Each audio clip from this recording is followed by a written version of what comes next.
எதுக்கு எடுத்தாலும் ஒரே போராட்டமா தான் இருக்கு. அல்லேலூயா சொல்லுங்க. கையை தூக்கி கம்பீரமா, ஐயா உனக்கு போராட்டமும் இல்லை, மந்திரவாதமும் இல்லை, பில்லி சூனியமும் இல்லை, நீ செய்த சூனியம் தான் உனக்கு.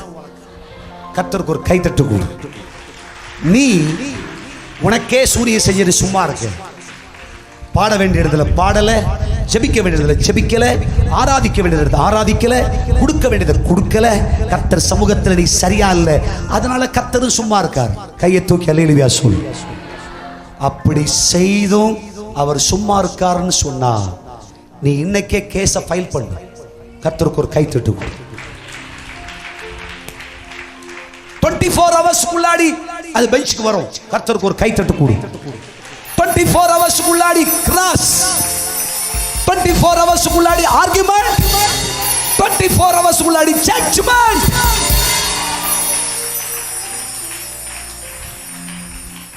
நம்பிக்கை இருந்தா கைத்தட்டி கர்த்தரை மகிமைப்படுத்து.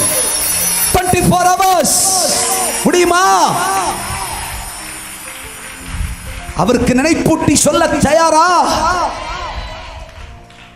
உமக்காய் வாழ்கிற எனக்கு, உமக்கென்று ஜீவிக்கிற எனக்கு வந்திருக்கிற இந்த பிரச்சனை, இந்த கஷ்டம், இந்த வேதனை, இந்த வியாதி, ஏன் சும்மா இருக்கிறீர்?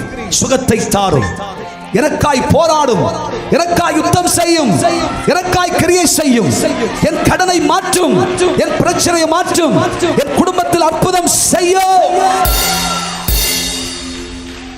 உமக்காய் இவ்வளவு பாடுகளை அனுபவிச்சு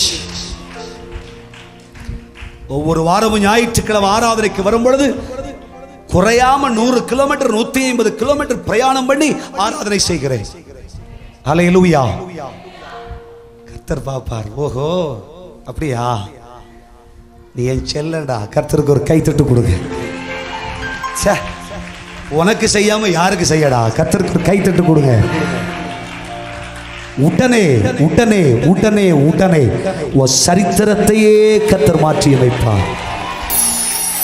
உன் நிலைகளை கர்த்தர் மாற்றி அமைப்பார். உனக்கு ஒரு புது சரித்திரத்தை கர்த்தர் கொண்டு வருவார். ஹல்லேலூயா.